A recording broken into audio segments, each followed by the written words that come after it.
হঠাৎ করে এরকম একটি ঘটনা চাইনিজ কুড়াল নিয়ে প্রকাশ্যে সিসিটিভি এবং সিসিটিভি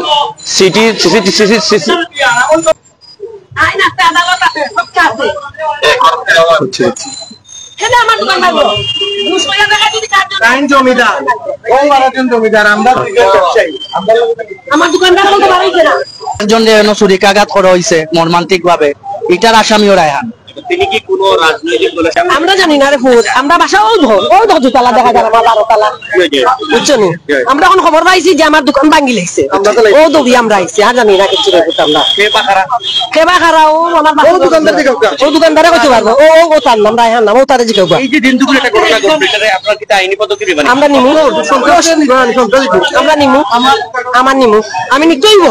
এই যে আইজ করছে একটা হাইলা বড় করে লাই যদি ও কি রাখর মানে কি করতে পারে এরকম করতে ইতালিও কইতে লাগলো যে এটা ফাকুতি পার মারতে আসলে জানতে নেই। এই যে আপনাদের দোকানে আপনারা বলছেন আপনারা কি এই যে কি ঘটনা এটা কইতাম না ভাই, কি তার লাগি ধরে সন্ত্রাস কার কথা বলছেন? রাখান গ্লাস ভেঙে চাইনিজ কুড়ালের হামলা, তাদের হাতে ধারালো অস্ত্র ছিল, সাথে চাইনিজ কুড়াল ছিল, এটা প্রকাশ্য সকলে দেখেছেন। এবং আমরা যতটুকু জানছি যে এখানের একটি যে ফুটেজ আমরা পাবো, সেই ফুটেজটা আপনাদেরকে আমরা দেখাবো।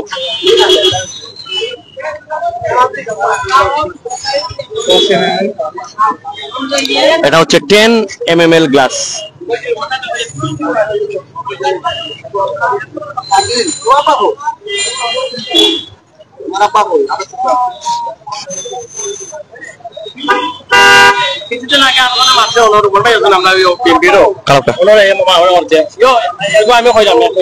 জমিদারের ছোট ছেলে বাধা ফেলাইছিল, সেই কথা কাটাকাটি নিয়ে ওদের পারিবারিক ব্যাপার। আমার ব্যবসা প্রতিষ্ঠান কেন ভাঙবে? আমার কই নিরাপত্তা? আমি ব্যাট ট্যাক্স সবকিছু দিয়ে ব্যবসা করতেছি, আমার প্রতিষ্ঠান কেন ভাঙচুর হবে? আমার তো কোনো দোষী না, বা আমার ওর সাথে কোনো ইয়ে নাই। হ্যাঁ, বাড়ানি ওরা বুঝবে, কিন্তু আমার প্রতিষ্ঠান কেন ভাঙবে? ওই যে আমি পুলিশ কল দিচ্ছি, ওরা আসছে, ওরা তদন্ত করে। এই তো আধা ঘন্টা আগে। হ্যাঁ, প্রকাশ্যে পেলো কোথায়? আসলে দুষ্কৃতী তো পাশেই বাসা, জল্লার পাড়া, আমার বাসা দাঁড়িয়ে পাড়া। ব্যক্তিগত আমি চিনি, আমার তার নাম রায়হান, তার বাবা মৃত শাহজাহান মিয়া। না, আমার দুইজন ছিল, ওই যে একজন একটু আহত হয়েছে, কিন্তু আমার তো ভিতরের অবস্থা দেখেন, সামনের অবস্থা তো শেষ, ভিতরের অবস্থা। আমি প্রশাসনের দৃষ্টি আকর্ষণ করতেছি, প্রশাসন আসছে এবং সাধারণ জনগণকে বলতেছি যে আমাদের তো কোনো নিরাপত্তা নাই, আমরা ব্যবসায়ীরা এত টাকা ইনভেস্ট করে ব্যবসা করতেছি, আমাদের তো নিরাপত্তা নাই। এমনিতেই ব্যবসা বাণিজ্যের অবস্থা নাই, খুবই খারাপ। এই অবস্থা তো এমনিতেই তো খুব খারাপ, সব ব্যবসারই অবস্থা। না, কোনো ঘটনা কখনো হয় নাই, এটাই কথা। আসলে তাদের হাতে কোনো অস্ত্র? হ্যাঁ, অস্ত্র ছিল, চাইনিজ কুড়াল ছিল, ভিডিওতে দেখা যাচ্ছে। আমার তো বাংলা আমার লাগে তো কোন ঝামেলা নাই তার। দেখি বিচার কিটা করে, তার তো দোকানদার আছে, তার মা আছে, তার মা তো আপনারা জানে না, দেখি তার মা বিচার কিটা করে। তার মুরব্বী আছে না? আমার নাম আনোয়ারা।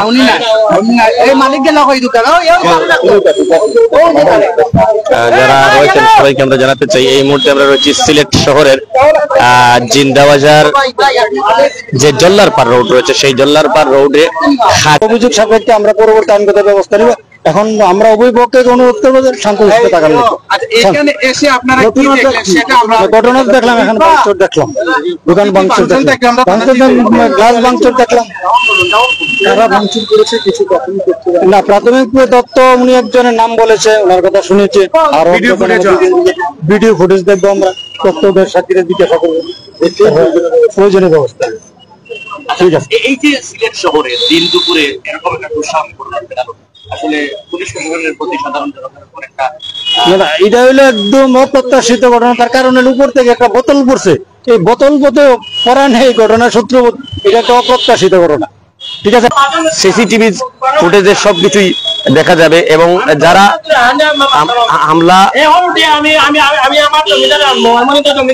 হামলা করেছেন তাদের সাথে আমরা কথা বলবো। তারা কিন্তু যারা হামলা করেছেন তারা এই মুহূর্তে নাই, তবে এখানে যারা ব্যবসায়ীরা রয়েছেন তারা আছেন। যারা হামলা করেছে তারা হামলা করেই কিন্তু পালিয়ে গেছে। এই দেখেন আরেকটি দোকান।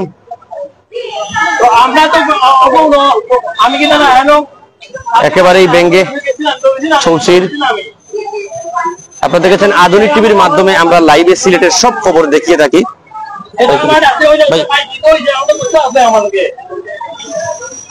দোকান একেবারেই ব্যঙ্গে চৌচির এবং অনেক মানুষ জড়ো হয়েছেন।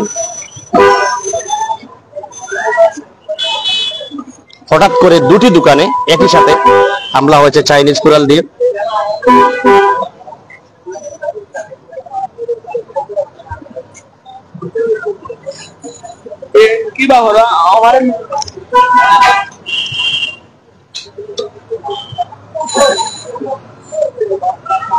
এবং পুরো এই আশপাশ এলাকায় পুরো একটি অস্থিতিশীল অবস্থা বিরাজ করছে, কারণ এরকম প্রকাশ্যে যদি দিন দুপুরে এরকম ঘটনা ঘটে থাকে তাহলে কিন্তু ব্যবসায়ীরা উদ্বিগ্ন থাকবে।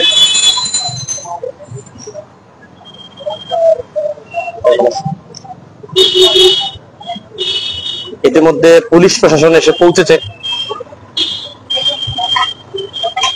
আমার ব্যাগে একটা ছাতা আছে, ছাতাটা দে। পুলিশকে জানানো হয়েছে এবং ইতিমধ্যে পুলিশ প্রশাসনের একটি টিম এসেছে।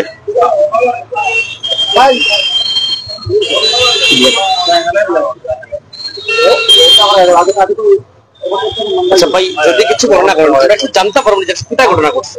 ঘটনা তো আমরা জানি দোকানে বাধা পড়ছিল, তো আমি কইছি কি মাতার মালিককে আনো, মালিককে লই আমি মাতমো। তো তারা মালিকা আনার আছে, তারা লগে সমাধান হয়ে গেছে। আর তারা বাদে জমিদারে ডাকি আনছে, জমিদার এই দোকানে জমিদার আমার হাসা করে ভাই, হাসা করে ভাই তারা কিতা কই জানে আইয়া হ্যাঁ দোকান ভাঙা ভাঙা শুরু করে ভাই। দোকানে আমার হাসার দোকান দুইটা হে ভাঙছে, তারা এখানে আপনার হাসা করে ভাই। আমি তো সাজান মেয়ের বুয়া। এখানে তো দোকানের যারা ব্যবসায়ী তাদের সাথে কোনো যায় আমরা হ্যাঁ করলে সকল যায় মানে হ্যাঁ তারা আপনার বাঙা যদি ঘর যাই দোকানও এরা মাত্র আসতে হয়েছে, এরা তো দৌড়িয়ে পাচ্ছে। সমস্যাটা কি? তাহলে কোনো সময় আমরা কোনো মাত হতা হয়েছে তার লগে মহিলা নিয়ে যে বললেন, মহিলা নিয়ে তো আমার দোকান তাদের স্টাফ ওই যে তারা যে ভাড়া দিছে যে দোকান, ও দোকানের লগে আমার বাচ্চার বাধা ফালাইছে। আমার ছোট বাচ্চা 3 বছরের, এই বাধা ফালাইছে। তার বাধা ফালা লইলে তারা সমস্যা হয়ে গেছে। সমস্যা হয়েছে আমি গিয়া কই যে তোমরা দিকে মাতিয়ে লাভ নাই, তোমরা কোনো তোর মালিক তোর দোকানের মালিক আন, তো দোকানের মালিকের লগে আমি মাতি আমার লাভ। ও মালিকে হত হয়ে কথা হয়েছে যে আমার জমিদার আনতো, আমার জমিদার খাই তোমার কোন জমিদার আনতা? জমিদার তো দুজন, একটা দোকানের মালিক জমিদার আমার হাসা করে বাইরে রাহান বাড়ি আনো, মনদেরকে রাহান বাড়ি আনা লাগে, তোমরা রাহান বাড়ি তোমরা রাহান দিয়ে আনো, আমি আনার লাগে মাত মনে ও তোর মাছে বা তারা সমাধান হয়ে শেষ হয়ে গেছে। তারা ডাক দিয়ে আনে কিতা হয়েছে পরে এই দোকান ভাঙে গেছে। সামান্য ঘটনা নিয়ে এই দোকানটা ভাঙে। এই যে এভাবে ব্যবসায়ীদের প্রকাশ্যে দিন দুপুরে এই বিষয়টাকে আপনি কি আইনি পদক্ষেপ না, এগুলো আপনার আইনগত আমরা সাহায্য চাইলাম। আমরা এই ধরনের ঘটনা অহরহই হে ঘটার। আজকে যে ঘটাইছে তার অতীতেও আরো কিছু ঘটনা আছে।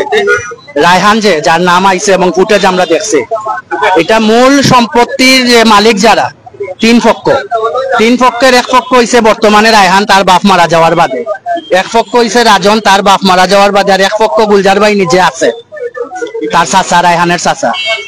এই 3 পক্ষের মধ্যে এক পক্ষ এই রায়হানে আইয়া 2 পক্ষর ভাড়া দেওয়া দোকানগুলা ভাঙিয়া গেছে। এখানে ভাড়াটিয়ার লগে তার কোনো বিরোধ নাই, বিরোধ হইল তার আর ফ্যামিলিগত বিরোধ।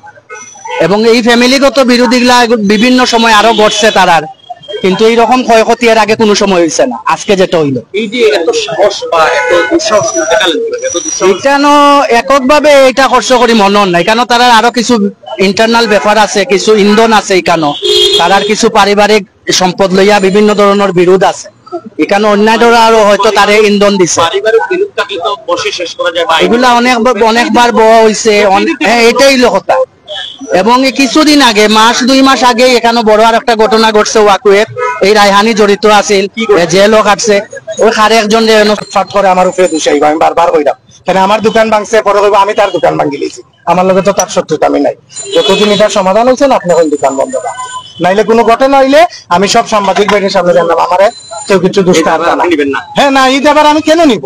আমার দোকান লুটপাট হয়েছে, ভাঙচুর হয়েছে, এখন যদি অন্য কেউ করে আমার উপরে চলে আসবে না, আমি এইগুলাতে যাইতে চাই না। দোকান যতদিন মামলা হচ্ছে এখন যাব, যতদিন এটার সমাধান হচ্ছে না দোকানটা বন্ধ করবো। আপনারা বলেন আপনার কাছ থেকে জানতে চাইবো আজকের এই পরিস্থিতি কেমন দেখেন?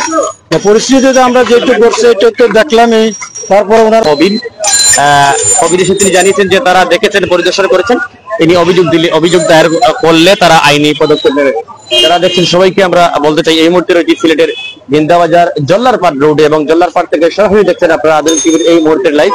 এবং আজকে দিন দুপুরে একেবারেই প্রকাশ্যে 2:30টার দিকে সিসিটিভি ফুটেজ আছে, মোবাইলেও ধারণ করা আছে, সেই চিত্রটিও আমরা দেখাবো। শেষ সময় পর্যন্ত আমাদের সাথে থাকবেন, আধুনিক টিভির সাথে থাকবেন।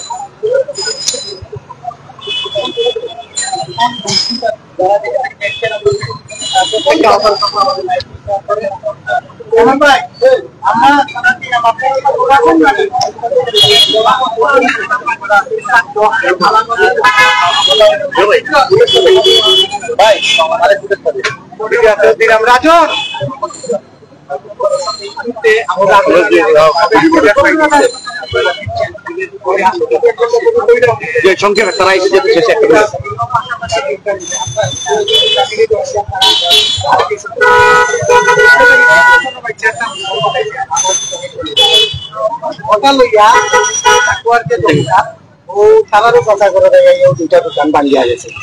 আমরা তো ব্যবসায়ী, আমরা ভুক্তভোগী।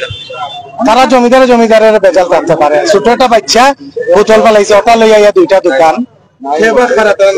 তার ওই যে তাকুয়ার জমিদার রায়হান, তার পিতার নাম হইল মৃত শাহজাহান মিয়া, জল্লারপাট 13 নম্বর বাসা। আইসে 2-3 জন, কিন্তু চিনি তো আমি একজন, যেহেতু আমার পার্শ্ববর্তী বাসা জল্লারপাট, তার বাসা, তার নাম রায়হান। এই যে গত আপনি চিনবা, গত কদিন আগে যে ওয়াকওয়ের যে মাইরিছে, ও মামলার 1 নম্বর আসামি, আমি এখন হাইকোর্ট থেকে জামিনে আছে। আসলে ছাত্র দলের ইয়েতে আছে, এখন কোন পোস্টে আছে কিনা আমি জানি না। আমার কোনো ব্যক্তিগত ইয়ে নাই, ওরা বাইয়ে সমস্যা, জমিদার। এই যে দিন দুপুরে আপনি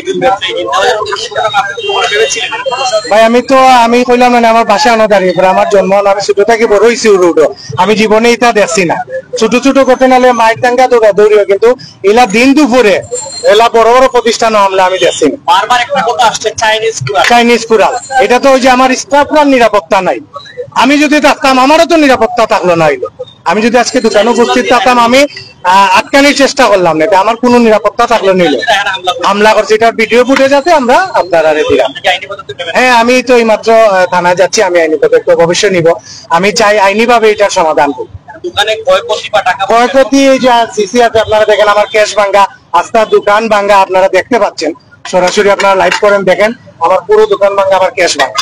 কি পরিমাণ ক্ষয়ক্ষতি হয়েছে আমি এখন বলতে পারবো না। হ্যাঁ,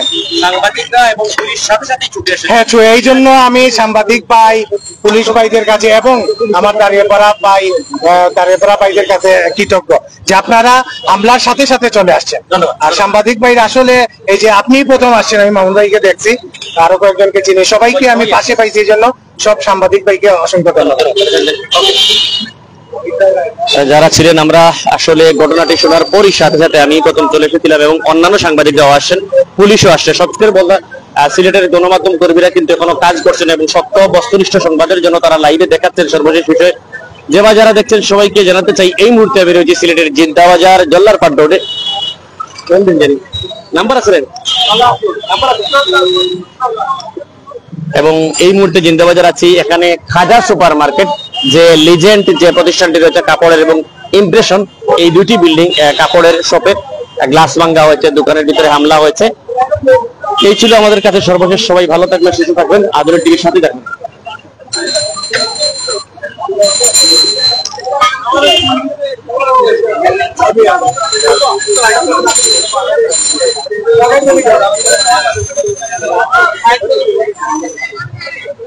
আপনার নাম্বারটা ভাই, আপনার নাম্বারটা বলো ভাই, রাজন ভাই,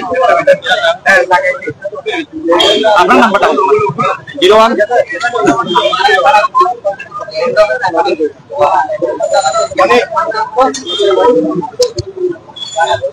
ও তো পার্শ্ববর্তী তারা আমরা